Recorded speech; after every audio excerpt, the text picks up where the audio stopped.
Here we are on episode 25 of the Trash Talk Business Podcast. For those of you that are watching weekly, you're probably already confused. That's right. Episode last week was 20. Then we did some other episodes. And now we're to 25 because we can control our own destiny and time. But more importantly, we got a special guest that is time sensitive. The reason why we brought this special guest is time sensitive because we're all here to learn and grow in the junk removal industry. If you're here, you're watching, it's because you want to grow, scale, get out of the junk removal, waste, trash, dumpster demo business that you're in. As always, I'm joined by my good buddy, Casey Bubba Lawrence, representing the winless Dallas Cowboys. Casey, how are you doing today? Doing a whole lot better than Dak Prescott, let me tell you. All right, Casey, I prefaced it. I gave you an intro. A little teaser. Casey, what are we talking about today? Well, today we're talking to a very special guest, like you said, the one and only Lee Godbold, founder and owner of Junk Removal Authority. It's actually quite funny because I've actually known of him for a long time now. Back to when I even first got started into junk removal, I watched some videos on the good old YouTube. But at the same time, I most recently got kicked out of one of his Facebook groups, but don't worry, we'll get into that later. So it's going to get really, really fun here. See, well, full disclosure, I don't have a Facebook group. We've got I'm a moderator in one, but I don't kick anybody out or admit everybody, so it wasn't me. You'll have to take that up with somebody else. There we go. Well, we got Casey, 2 minutes in, we already checked the one thing you had on your list. That was our show prep. We're good. How do you say your name, where you're coming from, and University of YouTube? We basically show's over. All right. Yeah. Lee, tell us why you're here. Well, that's a great question. Why are we here? I guess we're here to talk about JunkCon, aren't we? Oh, yeah. Oh, yeah. There we go. That is, see, in the radio business, that's the plug, right? We got the plug in, which is JunkCon 2022. I'll be there. Casey will be there. Mm-hmm. We don't have like a VIP booth or anything fancy. We'll talk to Lee about that. But long story short, if you're in the junk removal industry, oh my God, there we go. We're all VIPs. So let's talk JunkCon. Before we talk, JunkCon, October 2022, Raleigh, North Carolina. Boom, done. Taylor will put a link probably right here, and you can click on it. All right, so that's what we're talking. But let's dig farther back. So we'll get to it. But why JunkCon? How'd you get in the industry? And then it'll build up to how we got to JunkCon in the first place. So a little bit about you. What's your jam? About 10, 12 years ago, I used to race cars, kind of like NASCAR style, circle track type stuff. Late model stock, similar to looks like NASCAR. So from the South, North Carolina, you can probably tell when I talk, so we're probably into racing down here. Raced for a little bit, didn't do a whole lot. I mean, literally, you're talking. I bought the car. I had a trailer, did a handful of races. I didn't really have the money to support racing because it is expensive. So sold off everything. Was left with a pickup truck. The pickup truck wouldn't sell. So I decided, hey, there's got to be people. I'm willing to work hard. There's got to be people out there that needs stuff moved. So I got on Craigslist, put some ads out on Craigslist, hung some flyers, and it's like that very same day, I think a call came in. Very first load I did, it was a pickup truck load. I think I charged $30. And, it was 4 loads, so it was $120. It was, I don't know, it took maybe 4 or 5 hours. So I was like, 20 years old and 4 or 5 hours making $120 when you used to be making $10 an hour was pretty good money. So from there, just kind of, it really took off. I mean, I think that first year we had like $60,000 in sales. At that point, it's been long enough. I could tell everybody, it was cash only, went straight in my pocket, $60,000. It was just me. And, like one other guy would pay hourly some. It's pretty good money. See, that's the beautiful thing I like about it is our show prep is nothing. And you can ask Lee when you see him in person at JunkCon 2022. What is October 14th-ish? 12th. What day? It's 12th through 14th, so it's a month. There we go. 12th, September 12th. It's a month from today. Yeah. There you go. 12 through 14. All right, so there you go. So I'll plug it like 37 times, which will only be relevant for the next 30 days. And after that, people are like, why are people, why because this podcast is going to be living forever. But people are wondering why we're still plugging it. But here's what's interesting is what you said is exactly what I experienced doing the side hustle, right? It is Craigslist. It was flyers. I had a van other than a pickup truck, and I had a trailer, and I charged for a trailer. Well, looking back, it's probably 12, 14 cubic yard trailer at the time. I charged $100 a load. And I'm like, this is great. Mm-hmm. You do 2 trailers on a Saturday, you're like, it was my brother and I'd pay him $10 an hour cash, right? So on the day, it's like he made 80, I made 120. pay for gas and it's $100 in your pocket, minimal, if any, dump fees whatsoever, and you drive on. And to your point, it's like, all right, you made $60,000 cash, right? And we're past 7 years. IRS can't come after you. So we know we're being honest here, as can be. But it's like you make that money, and then you're, the goal is, right? A lot of people we've seen, like the people that are listening to this podcast, they're one of three buckets. They're either, I'm doing this on the side, I want to make it full time. Mm-hmm. I'm doing it full time, but I don't want to be the guy in the truck anymore. Right, I'm somewhere in between where you were at that year one, 60,000, and I have an empire, or I got more than one truck, and I got a brand, and I got a logo, and I got a website, and I did these things, but I'm still in the truck. Yeah. Right? So let's talk about that progression. So we both came from similar backgrounds, which was I got a truck and a good idea. I made a couple bucks. Mm-hmm. Then what happened? Yeah, from there, you get to the point. I always wanted to be an entrepreneur. I always wanted to be successful. I have expensive hobbies. I actually just got back into racing, and now I actually have the money for it. So hopefully it can be halfway competitive. I fly airplanes. You can see there's an airplane picture in the background back there. So I've always been, motivated by money. I've never been afraid to tell people that. I do things when I conduct business, I try and do things the right way that really benefits a lot of people. And in my mind, if I do that for a long enough period of time, it'll work out pretty well. I'm not somebody that tries to chase a dollar. I'm not going to screw somebody or whatever like that. I try and go about things the right way. So what happened though is we'd gotten a 6x12 trailer. I'd gotten a 6x12 trailer at that point, and it had very short sides. I would run ratchet straps all over the place, but with that, I probably got like 12 cubic yards out of it. And eventually we got a 6x12 trailer with 3-foot sides. Then, I had a guy, Christian, who's now an equity partner in Junk Doctors, which is the junk removal company that I started. We were hauling loads and, making okay money, but not great. And there's no way either one of us were going to be able to get off the truck and trailer. That's at the point. There was a gentleman by the name of Zach Mefford. And Zach, I tried to actually get at JunkCon this year, but he owned a company in Charlotte, North Carolina called Charlotte Junk Guys. And we were not in the Charlotte market at that time. He sold it off. And basically, I went on, I think, Reddit, some forum on Reddit or whatever, and I posted some questions about running a junk removal business and how to get more customers. He contacted me, looked at what we were charging. He said, immediately, for the size you have, you need to raise your prices up to $350 a load, which blew my mind because you have to remember, again, I was making $10 an hour before I did this. And the prospect of showing up at somebody's home and having them pay you $350 for like 30 minutes worth of work was crazy. But he said, man, that's, Got Junk is doing it. They were more than that. I was doing it. Zach was doing it there in Charlotte. He just had a pickup truck and trailer. Now it had really high sides on it, but it was a similar setup. So I got really brave, raised up the rates. Oh, the other thing he said is you got to start Google Ads. And back then, Google Ads, this is the critical part because I don't think you could have gotten away with pricing the way we were with Craigslist. It just wasn't the right customer. But we got on Google Ads, and at the time, I think the average to be like at the very top spot on Google was like $3 a click. It was ridiculously cheap, super, super cheap. Yeah.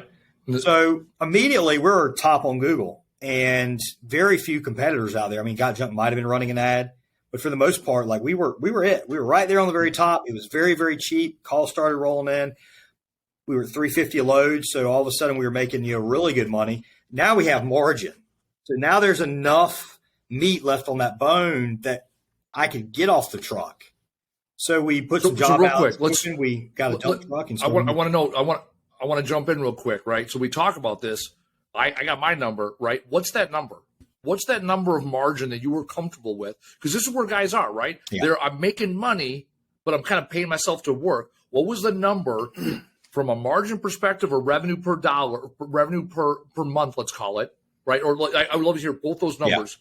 From all your experience, what is that number where you say, okay, it's me and another guy. I'm comfortable now hiring somebody to replace number two guy because number two guy became number one guy because I'm now out and about. Mm-hmm. So what was the revenue and what was the margin where you're like, okay, I'm comfortable jumping now? It's an interesting question. It wouldn't just be a margin standpoint because you have to have enough jobs. It's not like it's a gross margin. You have to have enough jobs to support it. But here's the deal. It's probably a little bit sooner than you're actually ready to do it. So what I mean is you say, you know what, if only I had 2 or 3 more jobs a day or 7 or 8 more jobs a week, then I'd be ready to get off the truck. Once you get to the point where it's only a matter of 7 or 8 more jobs a week or whatever, that's the point you do it right then. Right. It's already too late. Yeah, or it's too late. Yeah, probably it's too late. So you're going to get off then. So you're thinking what, two jobs a day? If you're at two trailers a day. If you're at about two jobs a day, you're at the point where you're about ready to start looking to get off the truck. So that's what, averaging, say, 12 jobs a week. At that point, you're looking to get off the truck.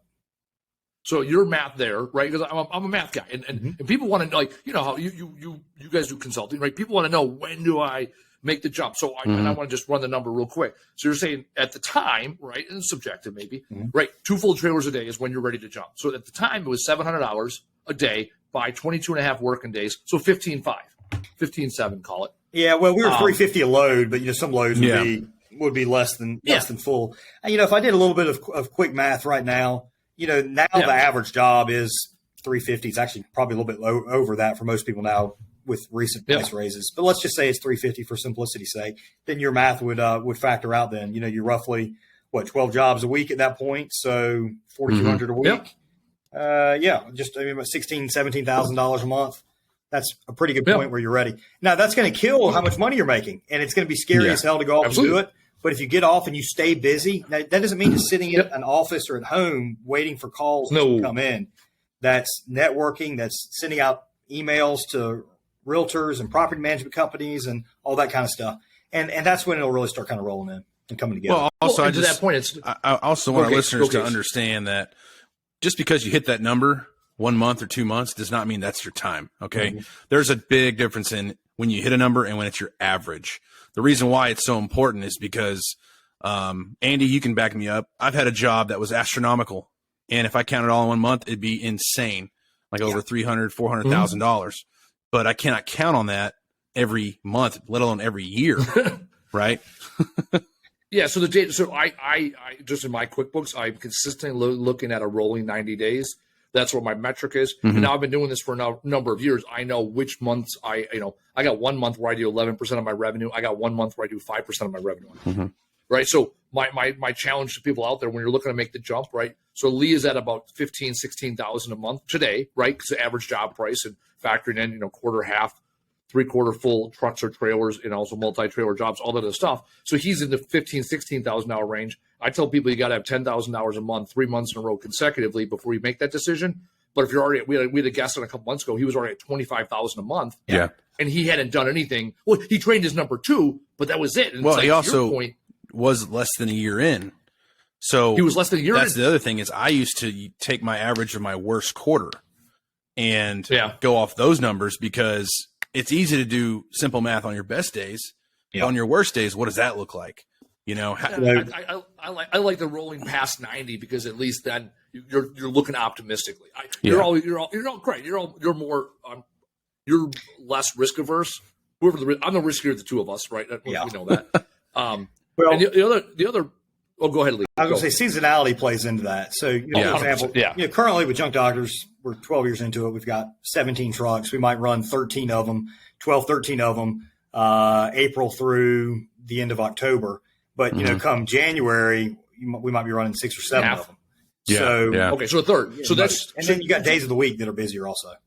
Well, that's interesting too. I love that you said you're running 13 out of 17 because a lot of guys. So I got 11. I got. Let's call it 10 trucks. My truck is whatever.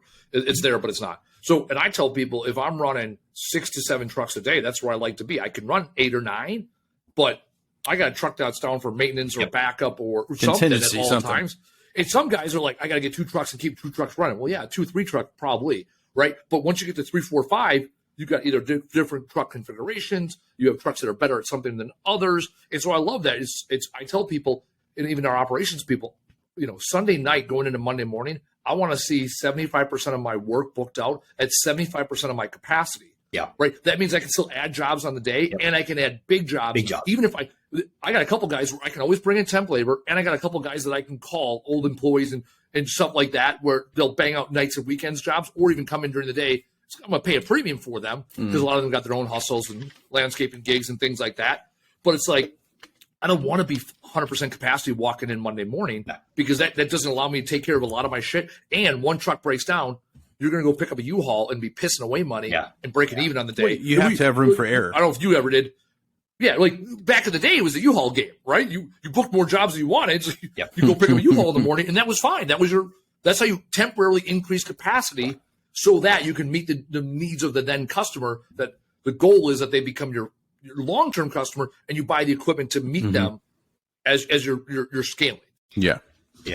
I think it's important to really be looking at your trends. If you're trending up and project out, if you see the last 3 months, I've grown month over month at 10%, then you need to figure out, all right, this is when I'm going to need another truck. This is when I'm going to need another person. Yep. Now, rough figures that we've done is one, you need to add an additional person for about every $9,000 to $10,000, say $10,000 of monthly revenue. And in terms of another truck, we like adding another truck in $25,000 to $30,000 a month increments. Now, can one truck do more than $30,000 a month? Yes, it can. But again, you want to have hillbilly math. Available capacity. No, I love that. I love the hillbilly math of it. Right, it's $30,000 per truck, with expecting a 3-man team, and the 3-man team is a full-time team lead, crew chief, driver, whatever you call them, a full-time helper, laborer, junk removal specialist, whatever you call them, right, and then I look at it as a half a person because either someone that's coming in, moving out, part-time, intentional, like we got part-time guys college that work 2-3 days a week, they're dedicated. Or some people they're just only looking for 2-3 days a week and they don't care which 2 or 3 that's all they can handle. Whatever. So that you're 20,000 with 3 guys. It's probably not great, right? But 30,000 with 2.5 guys dedicated to that truck. And again, this isn't like this is the one team that can only do this. This is okay. Like your math said, you got 17 trucks you own, right? So let's make it simpler math. 15 are running. Okay, I need 45 guys on the high end. I need 30 guys. Right. So I'm probably going to be floating around 42 guys. Yep. If I drop to 37, I got to get on it. And if I'm at 47, okay, I got who are my worst guys and who's probably going to not show up tomorrow. And we can afford to no longer keep on our depth chart. Yeah. Like Casey's always like, keep your bullpen, keep your bullpen full, but not full of shit. Right. Perfect. So, well, and that's, this is a little off subject, but it reflects straight to numbers. You got to look at your people and you go down the list, man. Do I want 10 more just like them? If your answer is no, why do you have 1? Because that 1 will turn into 3, will turn into 6. Next thing you know, you have a whole crew of shitheads. And then you're really contemplating like, man, I really don't want to get back in this truck, but, what do I do now? But it reflects your numbers because, I remember we had a guy, he didn't have a car, didn't have a freaking, he had an occupational license, right? So he could drive to work, he could drive for work, but that's it. But he didn't have a car. You know what? He was never late. The guys that were late had a vehicle. They always complained about something. This guy was always on time. Now he didn't drive because he couldn't pass a piss test to save his life. Look, I don't hate him. Like, no judgment. He was a cool dude, right? But it is what it is. But I always told him, I was like, look, man, I don't need you to drive. I just need you to show up and you do it. You do the thing. Now, if I put a guy who has a car, has a license, but man, he just doesn't show up on time, now I'm losing money. And it's going to reflect my bottom dollar, especially when I start doing these rolling averages. A lot of people don't want to look inside first when they see numbers change. They don't want to look inside first. They want to look outside. What am I doing wrong on marketing? Well, first off, what are you doing wrong inside the company? How are your guys? How are your personnel looking?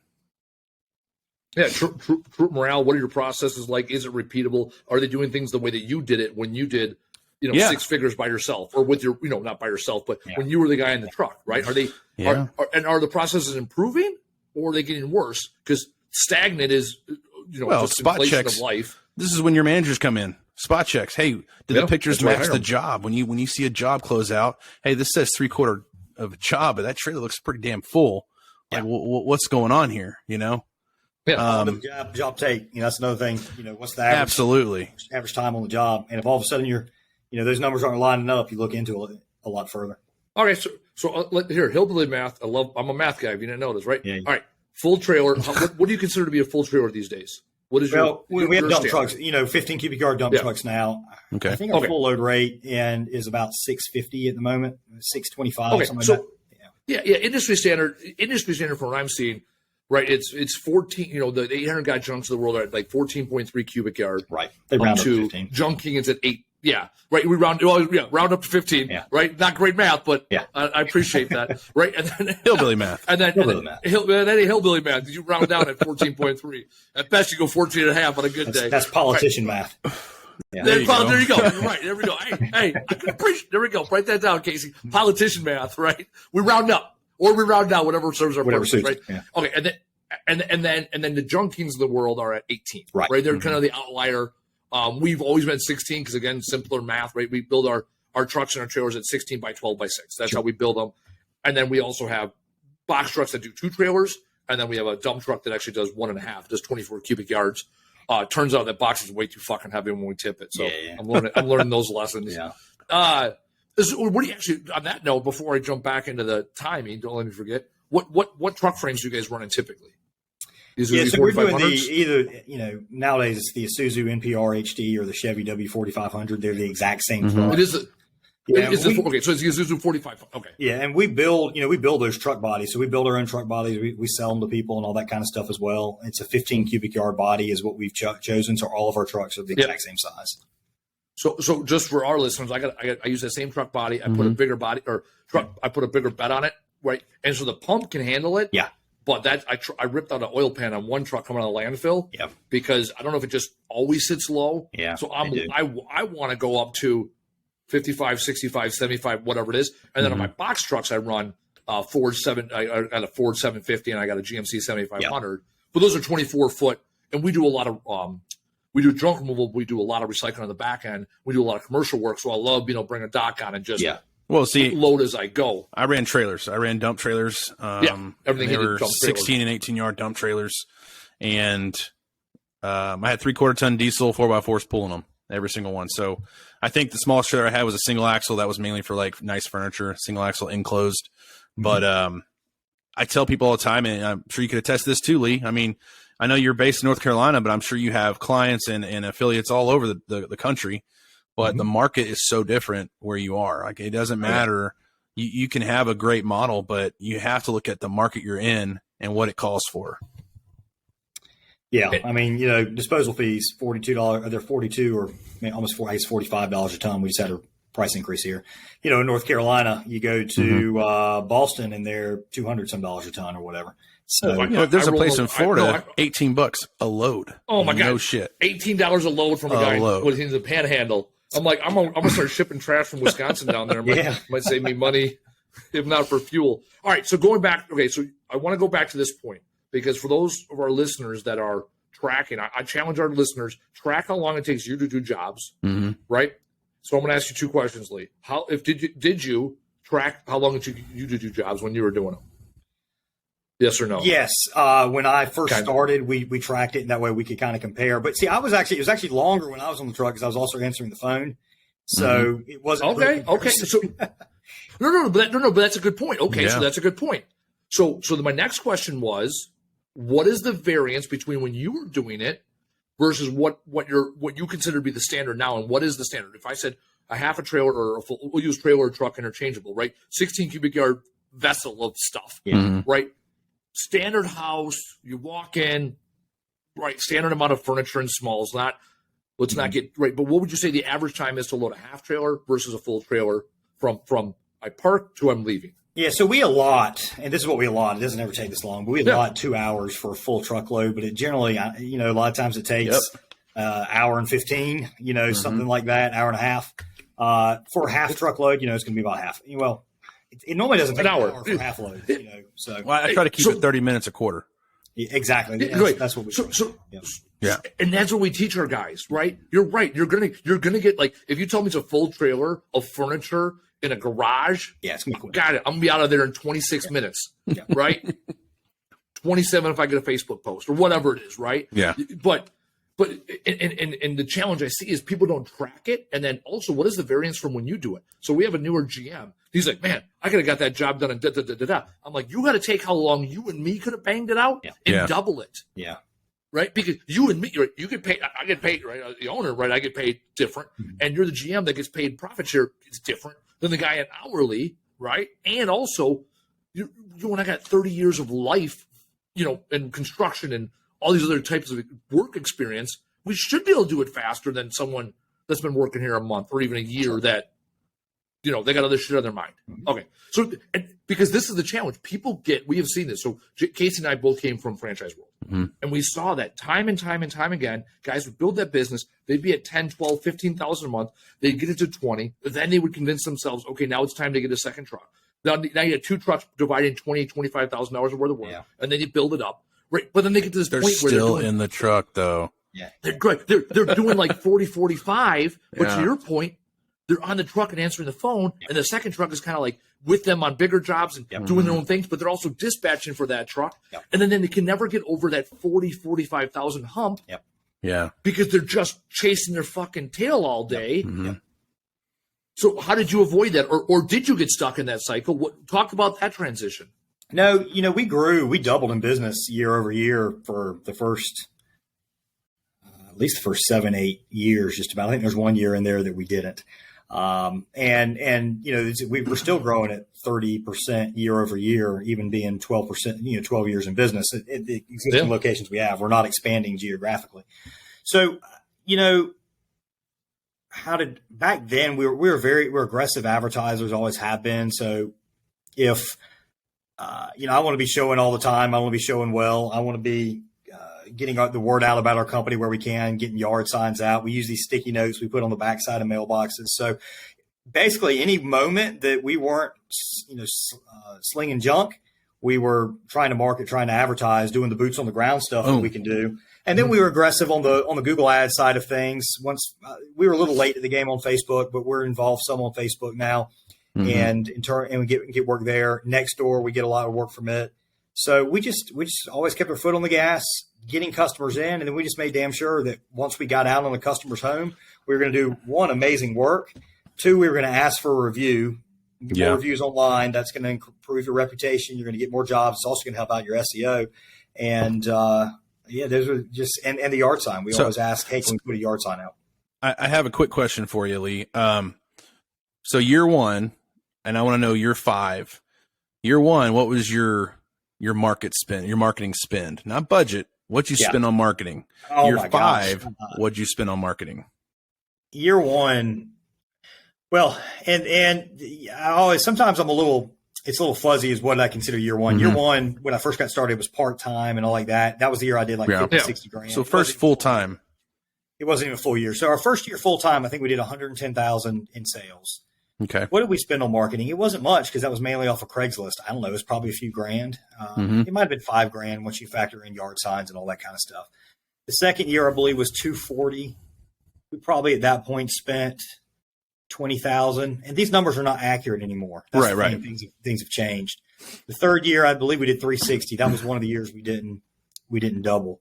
And it was starting to get more expensive by then. So, we were probably 50 grand on advertising.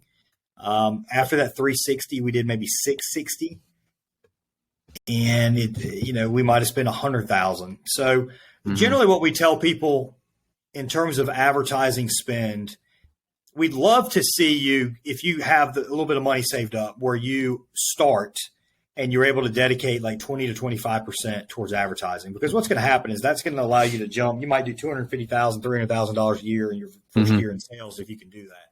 If you can't swing that, you got to start smaller, and you'll just have to work your way up. It's just going to take longer. Eventually, we hope to see that advertising spend come down to 10 to 15% of your gross revenue. That's kind of what we shoot for. Well, the reason I asked, go ahead, Andy. I would say, okay, what year do you start scaling back? Right. So let's say we're doing 25% year one, right? And I get that, I think that depends on the returns on your results of what you're spending your money on, really. Yeah. I don't consider it to be a scale back. So some people talk about, hey, once your SEO does well, quit doing your Google ads. And the problem is 50% of people are going to Google ads, 50% are going organic.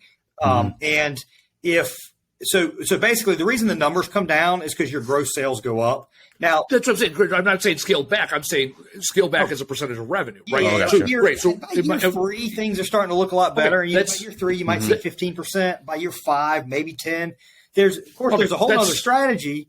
You might decide you don't ever want to get down to 10. You might want to keep it 15, 18. You might start radio campaigns and all like that. Exactly. Now, or using those dollars, right? you use 25% to acquire residential customers, for example, right? And now you're going to pick 5% is going to commercial, or 10% is going to commercial. Yeah. Or use it as not marketing, but as sales dollars to go do that round of golf with that big fuck off big wig here, because now you're going to go after some whales versus eating what just happens to fall in the net, right? So I love that, because I know you guys got a marketing background. I know you guys sell your services to a certain extent, right? Because now we're going to eventually make the jump from how to go from junk doctors to JRA, because that's interesting. Yeah. But the point I'm making here is that, again, for the listeners that got stuck, right? These are the lessons from practitioners. We've done it. The challenge I've seen with the franchisors, right? I also want to take your take on franchising and franchisors, because you did not go that route, right? You own all your stuff, or okay? Yeah, so that's interesting, because this show. Enter clap soundbite. Someone asked me earlier today, why do you do the show? And I said it's because I strongly support independent owner operators. Or owners, right? I'm not saying owner operator as in you're banging jobs or answering the phone, but owner operators as in you're still doing the thing, right? I think about the 800 Guy Junks of the world. It's like their CEO is so far removed, right? Or I think about our previous franchisor where he never scaled it. He was a guy with a truck and a logo, and then he didn't know how to scale it. So then the failure rate amongst franchisees is through the fucking roof, because he never taught guys he can only teach them to get to $150,000 in revenue a year with your one truck and going to a landfill and throwing off whatever you could, right? So that was the extent of what they could teach. And so this podcast and what we do is about, okay, how do you get from I want to be in junk removal to I got my 6 figures of revenue and I didn't make it, but I want to get off the truck, to maybe not, it's not 17 trucks, right? I'm sitting at 10 trucks, really run 8, 6, 7 every day. 8 are kind of in the fleet if I really want to, think about it. 8 or 9 on good days we're really running, but it's like, and I had one location. I'm happy. Yeah, right. And I had 10 locations. I had 10 locations across the country at one point. So it's not that I haven't seen the other side, So I want to know, how many, real quick, out of those 17 trucks, how many locations or metropolitan areas are you servicing? Just so I get There's 3. There's Raleigh, Charlotte, and Greensboro. Greensboro only has 2 trucks. The rest of them are distributed between Raleigh and Charlotte. Perfect. Okay, so you got. Perfect. So you're 8 6 to 8 trucks is kind of the max that you're seeing in a major metropolitan area for your base and your location. Yes, that's right. Yeah. And okay, that's all. Actually, I think I'm never. We were at 6 trucks, and I remember our most profitable was 4 for our location, right? 4 is and that was a population of 400,000. Four, dude. Even right now, I'm at like 6 to 8, and 4 was so good, but actually I got 2 trucks that are actually right now every day in a second location. So I'm running, how do I say this? I have a remote site right now without any overhead other than my trucks and a hotel. I pay for a hotel room every night for the boys. Yeah. But 4 or 5 trucks is such a sweet spot. If you can get 4 trucks running consistently, you figure, all right, that's about $1.5 million a year or something in revenue. There you go. And 20%, around 20% net profit margin. Some people, if you're maybe squeeze even more out of that, you make $300,000 a year, relatively low headaches. So that's what I tell guys all the time. If that's what you want to go for, if that's the size you want, build up to 4 trucks a year. After it might take you 6-7 years to maybe reach that point, depending on your market. And you're pretty good off. You're pretty well off. So. Yeah, our year 4, so it was our third full year, was almost head on what you said. We averaged, when I look back, we had 7 or 8 trucks total. We were peaking in the summer. We were running 5 or 6 a day. Winter 4. We averaged the entire year. Like I went down and broke it all down, like 3.98 trucks a day for the entire year. So 4 for all intents and purposes. 2 on Saturdays, and we were 1.5 million. Yep. With very healthy margins in the mid 20s. Life was good. Yeah. Now I got out because of the franchise relationship went to shit. Okay, so you scaled. You got 2 locations and then remote site. So you're happy, and this is actually also interesting. So we had another guest on early, the guy from Minnesota. We're getting his name, but he won. What's that? Was it Griffin? Griffin. Griffin. Griffin. So he wanted to get to this empire, with 12, 15 locations in all these states. I'm like, hey man, God bless. But if you do the Twin Cities and you do Duluth, you also might be really happy just throwing that out there. Good. And again, it depends. Do you have investors? Do you have multiple locations, Well, I didn't. how invested do you want I your didn't time to be? touch one metro area in my 6 years. We didn't go to Dallas. We didn't go to Fort Worth. But we also were in a very affluent area. Andy, he visited the areas, and it was the mecca of junk removal. That's where your junk removal business is, right there. The people that have the money that outweighs the time. Hey, I'd rather spend money than use my time. And that's also why we never used the trucks, the dump trucks, because where we were, trailers made more sense. We didn't have the tight corners to always get in and out of as much as we had. Hey, I got some property, or it worked for us. Great. You need the 4-wheel drive. You need to be able to move your Bobcat or skid steer. Oh, absolutely. I mean, like brush was huge. Trailers. Yeah. And that's the thing is another thing. I think North Carolina also has a bunch of brush jobs, especially seasonal, but you get storms in, next thing you know, you got brush jobs. And the one thing I hate doing, is not just by hand loading the brush, but then you got to unload it. So, you want a trailer that you can bang up a little bit. Cause for us, it was like, look, if we got a truck and it goes down, now you're down. If you have a trailer, you just go swap trailers. But it's the market, and I think my population was like 400,000 total. And by the end of 6 years, like when we exited, our customer count was like 7,300 with almost 15,000 jobs, and you're like, we barely scraped those numbers. Like we barely scraped the population. So I'd like to give the strategy. If somebody wants multiple locations, I've got a strategy to do it. Lay it on us. Wait. Well, it's not. It's like the Walmart approach. You don't aim for your major cities. I was just having a call with somebody that's been in business a long time. He's got a great operation going. He built it up to about 8 different locations. But he's like, man, I'm not making any money anymore. I was making a lot of money when I had 2. And it's like, but I was like, well, the problem is 8 locations in 8 metro markets. The customer acquisition cost is really high. It's very hard to find good, reliable people. Your standards can go to shit if you're not careful. It's very, very difficult. It's getting harder to find drivers in major metropolitan areas. I don't know if you guys have found that, but a lot of people aren't driving as much anymore. So I was like, if you want to expand geographically and have multiple locations, choose your smaller markets because you can find better people more easily. It's a cheaper client acquisition cost. Choose your smaller markets that have some of your ideal clients. You're going to be amazed at how you can grow that thing. Nobody's ever done it before, so it's never been proven out. I have no interest in doing it. But, Walmart, the way Walmart built up is they started in smaller markets, and they became the go-to place in your Bentonville, Arkansas, and areas like that. And eventually they built up this awesome distribution network, and then they moved into the slightly, the larger cities at that point. And by the time Kmart and everything realized what they were doing, they just dominated. If somebody did that with junk removal, then that'd be a good approach. And I think the biggest factor is it comes down to aim small, miss small. At the same time, this goes back into my point with franchising. I don't tell people if you're in a franchise you're going to fail. Not at all. You can definitely succeed in a franchise. You just got to switch shit up. For us, it was you had to work from the inside out, saturate your market, and then grow outwards because we couldn't start from the outside and work our way in. At the same time, you spoke just as an example, you said something about a radio ad. I remember talking to a radio station they get a lot of traffic in my local area. The problem with it is it broadcasted such a wide net that I'd have to get every single franchise on board to split the cost with me just for it to benefit me, or else I'm just paying for advertising for other companies. Yep. And that was the biggest problem for us. It's like, well, shit. And then it goes back to what you said, the people are different outside the city limits. When you're outside the city limits, you get more of I wouldn't say cheaper labor. I'd say more of a personable approach to the labor. I mean, I can go in a mom's group on Facebook and say, hey, look, we're hiring for the summer. If you have any, 16, 17-year-old kids that want to make some money this summer and not flip burgers, give us a call. And, those are one of our best employees. They come back year after year.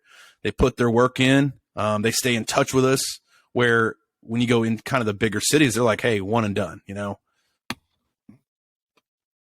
no, when we had, I'm trying to remember the guest. I mean, man, now this whole time I'm sitting here thinking about who the guest was. He was talking about going into an area about population of about 30 to 40,000 people. I'm like, that's great. Aim small, miss small. Get in there, be the guy, right? Because he has zero experience, and then move into big city next door, right? But don't go in and don't go head to head against these franchise, businesses or non-franchise businesses that have been there for years. Yeah. But if you can win geographically, then you expand out. You can certainly start in major metro areas and be successful, but to focus on a smaller area as part of that. That's what I'm saying. It was great. It was great. It was exactly. If your entire population is 30, 40,000, you're going to struggle. But if you got a suburb that's 30, 40, then you migrate over into name that big city USA. That's correct. Great. Great stuff. All right. Okay. So we got it from Craigslist, right? You were trucking a truck on Craigslist, which most of us were. When I say that, it's a term of endearment because in a weird, fucked up way, those were the good old days. I was banging jobs on a Saturday, paying guys in beer and cigarettes, right? And it was great because when you buy guys under 21 beer, the money just goes farther, right? To them, a case of beer is worth like $40. Yeah. So you get like two for one with guys, right?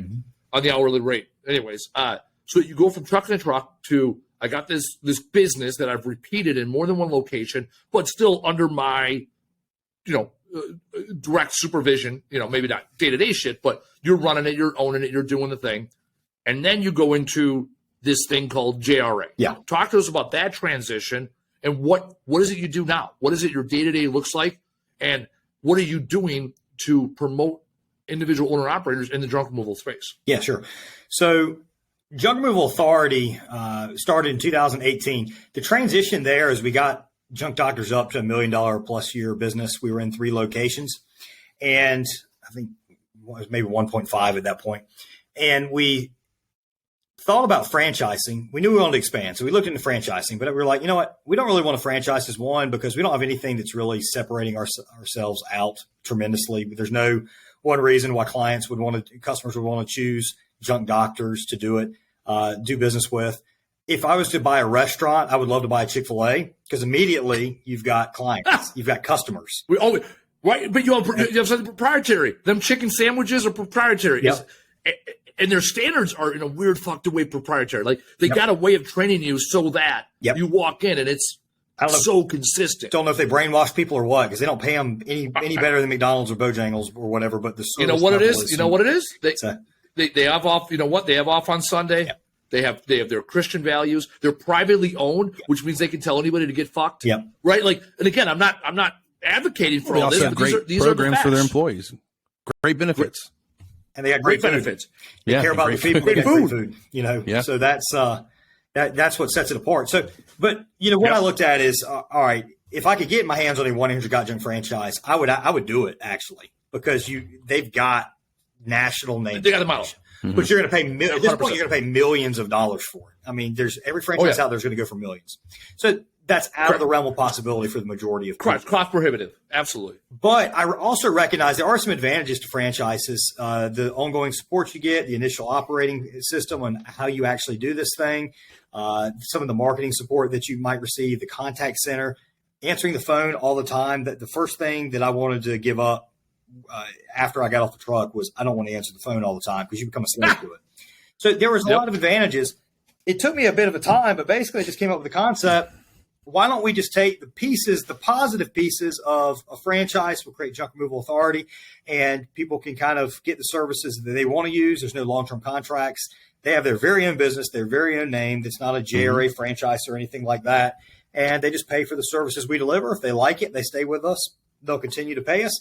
If they don't, they're free to leave. And so 2018 we launched, and within a few months we had our first client. We work with quite a few companies throughout the country now, providing anything from Google Ads management to SEO to websites to mastermind groups and ongoing consulting. We're putting on JunkCon. There's a lot of different things that we do. It was an alternative to franchising, and it's called on. I think people really support it. And what advice do you give someone that calls you? Because we get some guys, right? They're like, right, the 3 buckets. I don't want to invest anything bucket. Yeah. I just want to figure out as I go, bootstrap the thing, right? To the, I'm making money, I'm scaling, I'm going to figure it out as I go, but I'm willing to spend money because I got invested some time in a runway. Yeah. And then the third, I'm going to buy into a not 800 Got Junk franchise, right? Yeah. So what advice do you give to those 3 people based on your experience? Yeah. So when you look at the clients that Jerry work with are in those last 2 buckets that you mentioned. The first bucket, you're not quite ready for us. You've got to be fully committed. You can't. You're not going to be a JRA client if you're not full time, because our services are expensive enough, and you've got to be able to invest enough in it to make enough back. So the first guy, keep doing your thing. Try and expedite as fast as you can your transition to quitting maybe your part-time job and going full-time in this. There's still a lot of growth in the industry.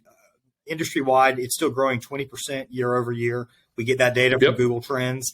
So you've got to take the leap. Now, once you take that leap, then at that point, you've got to realize you might leave a $60,000 a year job. It's going to take you a little bit of time before you're going to recoup that $60,000 a year job in your junk removal business. So the first thing you do before you quit your job, you reduce your expenses down to as much as you possibly can, and you save up some sort of a nest egg. And if you can have that little nest egg there, then at that point you can do Google ads, you can build a nice website, you can do SEO and other paid forms of advertising other than the bootstrap method, and you could hopefully get to be that third type of individual that is really in massive expansion. Or maybe you can start out as the third type of individual. There's a guy in Memphis, I think he might have just popped on a second ago. I don't know if you guys are going to bring him in, but Brad Scott. He's we're doing back-to-back episodes. Yeah, so Brad just jumped in. He sounds like he's going to be on, but Brad is an excellent example with Junk Busters of somebody that had a great high-paying job he'd been in for a long period of time, was able to save up a big nest egg. And, it was tough for Brad to take the leap, but he made a big leap, and, things in the first 3 months or whatever have started out very, very well for him. The neat thing with this business, not a shameless plug, but is he one of your clients? Is he one of your clients? Yeah, he went through our business package. He did one of the franchise alternative business packages and everything. So he does like everything. Oh, I like that. So yeah, he's great. No, that's awesome. So, and I didn't even know that actually. We had Brad lined up because I had referenced him. in an earlier episode. I typed in Clutter Busters, I think. So my original business name was Clutter Busters. And then we went down a rabbit hole and found Junk Busters, and found the logo. Yeah. And then actually on the forum, he posted, "Hey, my first full month of business.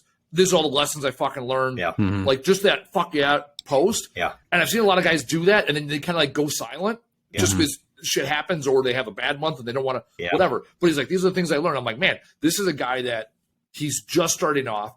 There's a naivety to him that I want to get back, right? He's got the lightning in the bottle right now, and I want to show other people it's possible. Yeah. But then also let's have a real conversation of what happens, like in our world, what happens when the snow flies, right? Or in his world, what happens when the phone doesn't ring for a week? Yeah. What are you gonna do? But I could already tell just looking at his post, looking at his branding on his truck. I'm like, okay, this is a guy he's all in. First off, which I fucking love to hear, like you just said, right? He's all in. He gives a shit, and he's doing the right thing. He's celebrating his wins, and he's willing to share with others, even though he's been in it for 10 minutes. Yeah. Right? Because I see so many guys like, I'm going to keep all my secrets. Well, if you keep all your secrets, that you're not making the junk removal business better, right? My goal is that more junk removal companies recycle more. So we do this podcast where it's like, I'll give you the free information. I'm going to tell you how to do it. And even now, fucking perfect transition. Not like I timed this or anything with 10 minutes left on the clock. Right. But at JunkCon, I'm coming to talk about how to separate and sort ferrous and non-ferrous metal. Yeah. Not because I'm going to stand on the street corner or go on to Facebook forums and tell people they suck for not recycling. Right. Who am I to fucking judge? However, I want to teach people and empower them just like you did when you went from trucking a truck to I got a good brand to I don't want to see people fall in the trap of the franchise, right? So you're offering an alternative, and there's a cost to it because there's a cost to your expertise, but you're letting them become their own owner-operator in their own vision, their own brand. They're not the junk doctors of the town. They're the whatever they want to be. Well, I'm looking forward to your speech at JunkCon because I think the thing is there's a lot of people out there that don't realize the benefits of recycling, not only to the greater good, but from a bottom line standpoint. So I'm very much interested to see what you have to say. I think it's going to be a very valuable talk coming in October. Yeah, October 12th through the 14th, Raleigh, North Carolina, JunkCon. Lee's running it's his party. He's throwing the party. Yeah. He's giving me whatever it is, 45 minutes in a stage. Maybe it's at the main stage. We got to talk. Listeners out there, email Lee directly. Be like, Andy needs to be on the main stage, whatever. I just want a bigger audience, right? Because I want to impact more people, right? It's nothing to do with vanity. What I have to offer is, from my perspective, beneficial. Casey will be there drinking floofy drinks with people.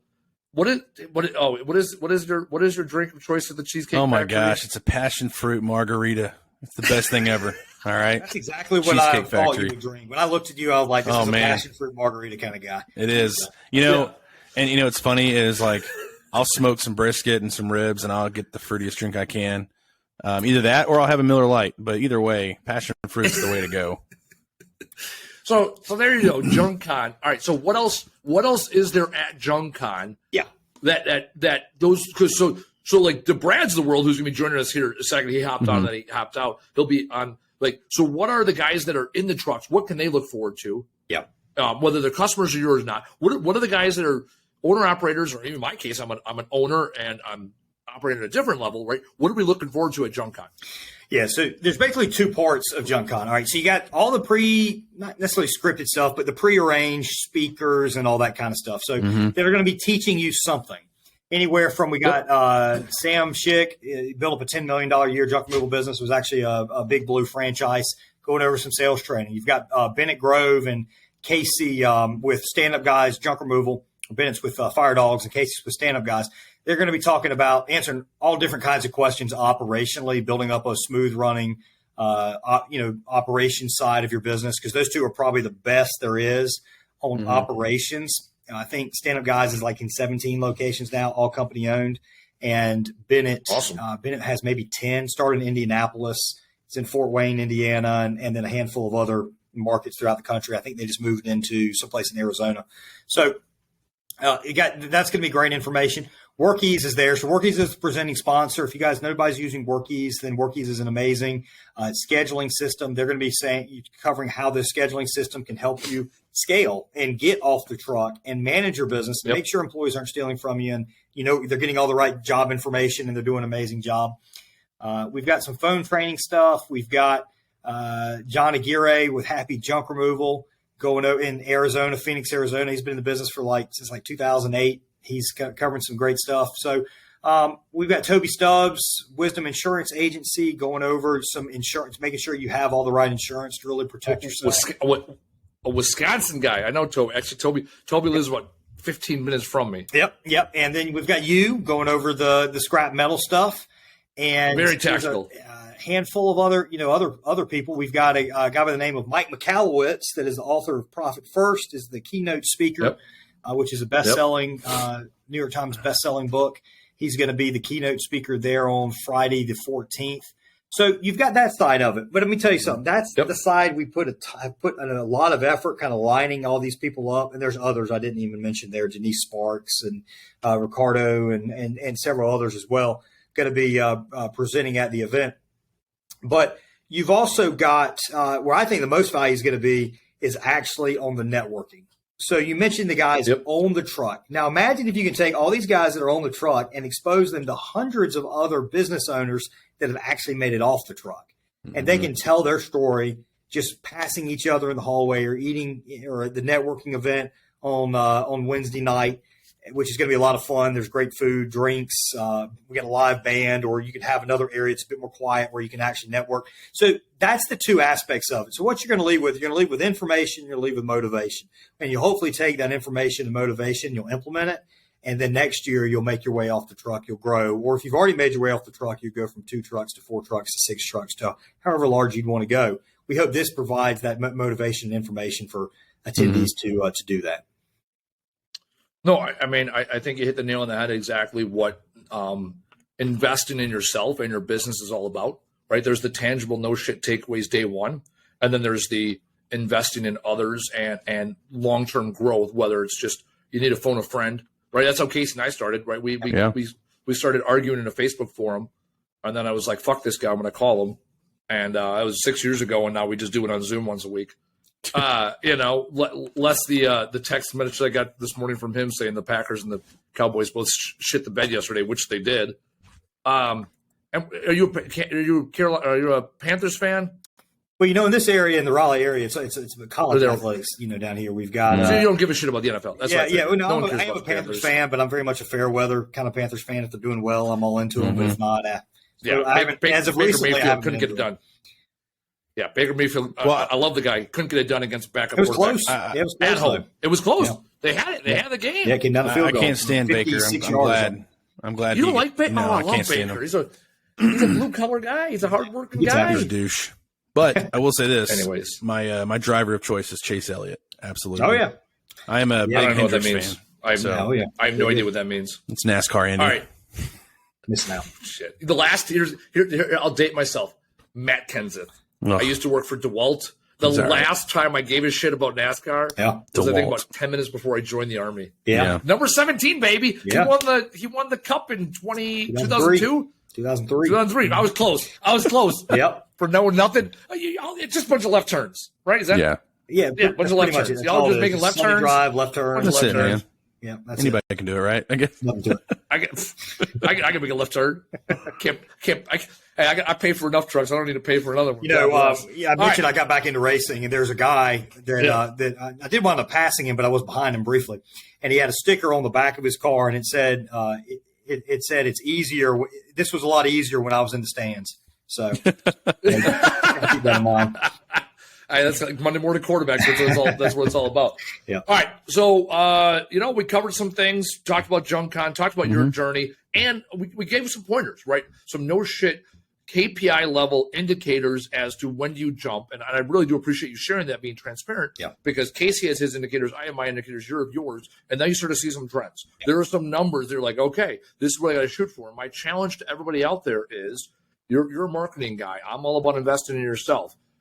It's about knowing your numbers, right? How much time you're spending, how much money you're spending. And then once you get that money, how much are you investing in your business? Whether those are marketing dollars or dollars in knowledge or dollars in conferences, it's all about reinvesting into your business, starting with yourself. So that's the takeaway from today. We will see you in October. And if for whatever reason you can't make it this October, we're going to see you next year at JunkCon because you're going to take 52 more episodes after this of information to get you closer off the truck or in a financial position where you can get away from business for a week and celebrate the wins with the other junk removal practitioners and learn from them so that you get to where you want to be and live the life you want to live here in this amazing thing we call the junk removal game.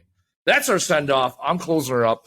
Casey, it's been a pleasure. Lee, I'm looking forward to seeing you, meeting you next month.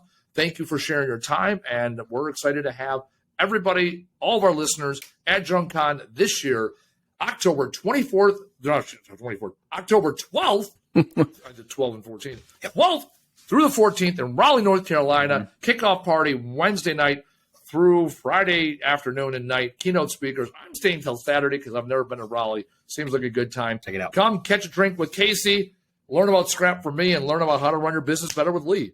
We're looking forward to seeing you. For Casey, Lee, and myself, Andy Wines, this has been another episode of the Trash Talk Business Podcast.